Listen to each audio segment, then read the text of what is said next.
Hello, Aries. It's Sunshadow Tarot. I hope you had a great holiday. And what I'd like to do is a 2023 overview for you.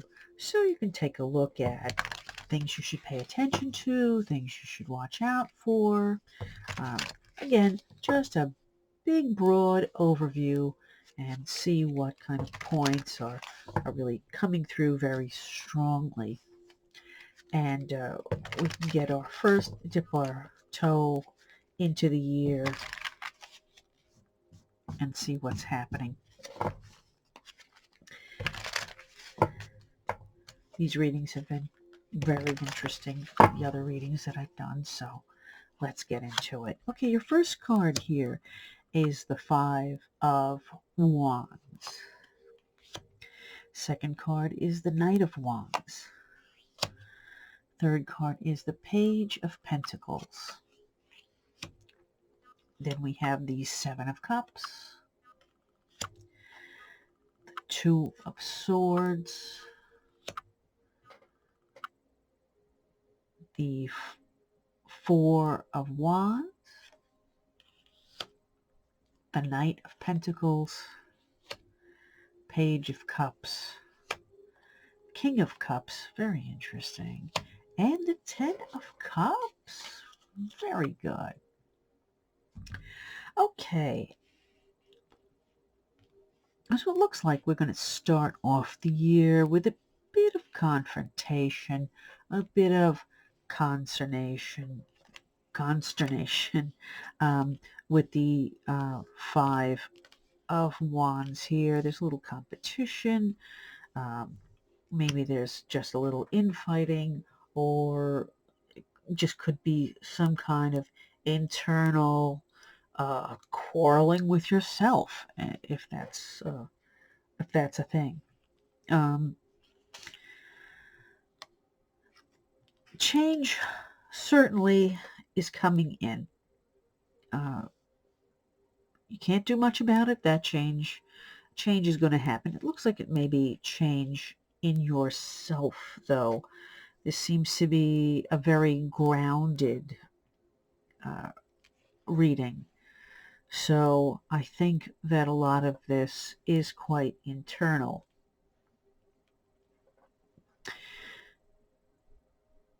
So this Knight of Wands coming in, wants to change things, wants to get things moving. And, the past 2 years or so, some people just been very hesitant about, I know it from myself, just very hesitant about getting projects moving, just doing things that you normally would have done. I know, I know for myself, I go, oh, I wanted to take action on something. And because things were so crazy, the past 2 years, I didn't make the moves on it that I would have in a normal circumstance. So that could be something that you're going through, and this is just it's going to happen now. It's time. Page of Pentacles. So it looks like you have new information about money. This is a new understanding about money. Something is coming in, and you're going to be enlightened. Maybe it could be anything from a stock tip to somebody teaching you something new about money, or reading an article that really makes a difference for you. So I would keep your eyes open and be receptive to any new thoughts about money and your financial education. In the past, what's moving away from you are these grand delusions, not grand illusions, grand delusions that you may have had about your future, your fortune, your career. This is going away. So the fantasy is going away, and you're going to start to move into the reality. Um, Maybe all the wishes, hopes, and dreams that was great for before, but now it's becoming much more solid. This may be difficult for you.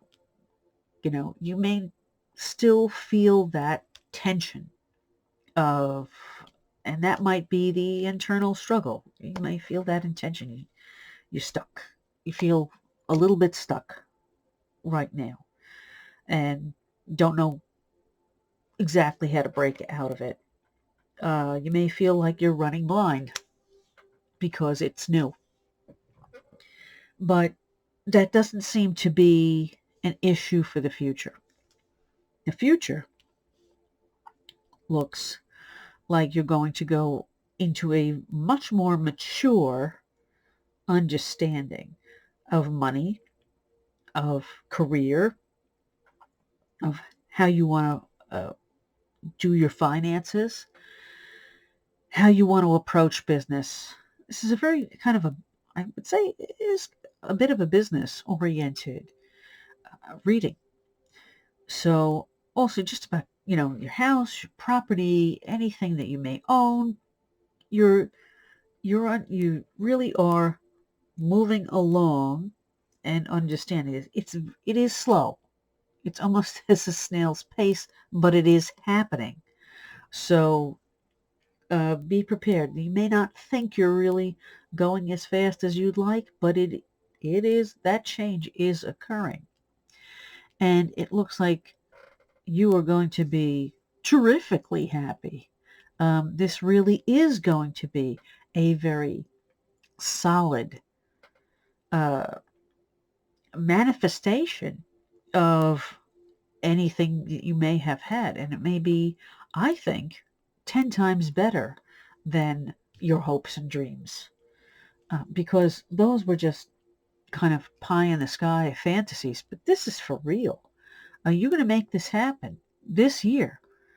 And you're going to get some information. There's a lot of information coming your way. A lot of change, a lot of information. So you have to be in the receptive mode for that. Uh, there's going to be some people who are going to be generous with you. Some people who have the power to be generous with you, either of their time or their advice, um, or their clout, in society, their power and presence in society that will be working for you.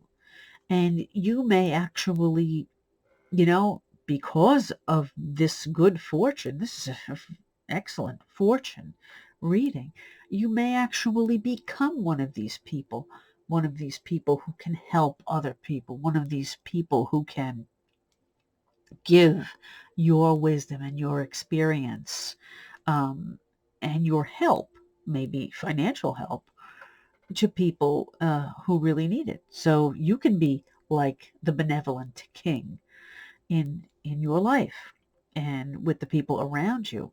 This, I mean, really is quite excellent. These two cards, the Four of Wands and the Ten of Cups, really so excellent. This is the rainbow. This is all your dreams come true, and it's happiness. So just hang in there. If you're feeling a little stuck right now, it's not going to stay that way. Things are definitely moving forward in a very solid, methodical way, which is a great thing. Now I've pre-shuffled this card, so uh, you can see messages from ancestors in the night. Wow, that's pretty heavy. Okay, so you may have a dream. You may feel like somebody from your your ancestral background um, is trying to communicate with you, and maybe these are where these messages and this confidence and these ideas and that it's going to be very beneficial for you is coming from. So be prepared, be open for that, and make sure you give it a listen. So don't say, oh, that was just a dream. That was just a crazy dream. Pay attention to it. And let's take a look here. We have enchantment. It's a beautiful card. Playfulness. Wonderful. And grace. So again, this just goes back to kind of getting everything you want and having this very, very positive outcome. You have to allow yourself to have these things. You have to allow yourself. You have to be open and allow yourself to be enchanted, to be playful, to have grace, and appreciate grace and appreciate playfulness and enchantment in your life. Those that you can't put any kind of a monetary value on. So, you have to appreciate the butterfly that you see. You have to appreciate, that playful puppy, or, that child laughing, or, a smile on somebody's face that hasn't smiled in a long time. So, yeah, you know, you have to acknowledge that and appreciate it in the moment when it happens. Okay, so this really was a very cool reading, Aries, I would have to say. Very cool. And good luck to you. I mean, it's, 2023 may be a really great year for you. You just got to be open to it and work with it. What I'd like to ask from you is if like, comment, subscribe. If this reading resonated with you and made you happy, I would like to get to 1,000 subscribers this year. It's really important to me and would make such a difference in my life. It doesn't cost any money. Please subscribe. I also have made a special video. I called it a kind of mini tarot podcast, which will be linked at the end of this video. And what I've done is I've listened to a lot of astrologers talking about 2023. And I noticed that a lot of them kept talking about the same kind of thing going on and had the same impressions, which I thought were very, very interesting. And I thought I would share that with you. So please take a listen to that, and you can combine that information with this information and get yourself a good overview of how you want to work through the year. Of course, I will be doing more shorter, specific videos on love, money, whatever, tarot readings during the year that will be specific to certain things. But this is just an overview. Okay, so thank you so much for listening. And again, please like, comment, subscribe, and I will see you soon. Have a wonderful, wonderful year, Aries.